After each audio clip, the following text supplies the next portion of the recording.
બોડેલી સહિત છોટાઉદેપુર જિલ્લામાં વહેલી સવારથી જ ભારે વરસાદ. મેરિયા નદીમાં પાણીની આવક વધતા બોડેલી મેરિયા બ્રિજ નીચેનું ભારે વાહનો માટે બનાવાયેલું જનતા ડાયવર્ઝન ધોવાઈ ગયું, જેના કારણે ભારે વાહન ચાલકો મુશ્કેલીમાં મુકાયા છે. જય હિન્દ, હું છું સંજય સિંહ રાણા.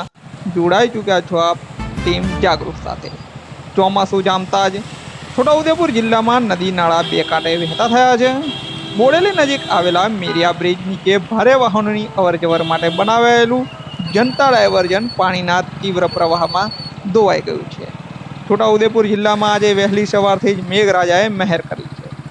બોડેલી સહિત સમગ્ર જિલ્લામાં સાર્વત્રિક વરસાદ નોંધાયો છે. આ વરસાદના કારણે મેરિયા નદીમાં પાણીની ભારે આવક થઈ હતી. નદીના પાણીના પ્રવાહમાં વધારો થતાં જ મેરિયા બ્રિજ નીચે ભારે વાહનો માટે તૈયાર કરવામાં આવેલું જનતા ડાયવર્ઝન પાણીમાં ગરકાવ થઈ ગયું હતું અને રસ્તાનો કેટલોક ભાગ ધોવાઈ ગયો હતો. ડાયવર્ઝન ધોવાઈ જવાના કારણે ખાસ કરીને ભારે વાહન ચાલકો મુશ્કેલીઓનો સામનો કરવો પડી રહ્યો છે. રસ્તો તૂટી જતા વાહન વ્યવહાર થંભી ગયો છે.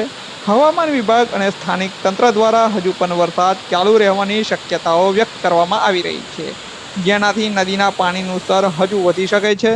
છોટાઉદેપુર જિલ્લાના તમામ તાલુકાઓમાં વહેલી સવારથી જ વાદળછાયા વાતાવરણની વચ્ચે વરસાદ વરસી રહ્યો છે, જેથી તમામ નાળાઓ અને નદીઓમાં પાણીની આવક થઈ રહી છે. જિલ્લામાં હજુ પણ વરસાદી વાતાવરણ યથાવત છે, ત્યારે તંત્ર દ્વારા લોકોને નદી, નાળા અને નીચાણવાળા વિસ્તારોથી દૂર રહેવાની અપીલ કરવામાં આવી છે. છોટાઉદેપુર જિલ્લાના આવા જ તાજા સમાચારો માટે જોડાયેલા રહો ટીમ જાગૃત સાથે. અમારો આ અહેવાલ આપને કેવો લાગ્યો અમને કમેન્ટ બોક્સમાં જરૂરથી જણાવજો. નમસ્કાર.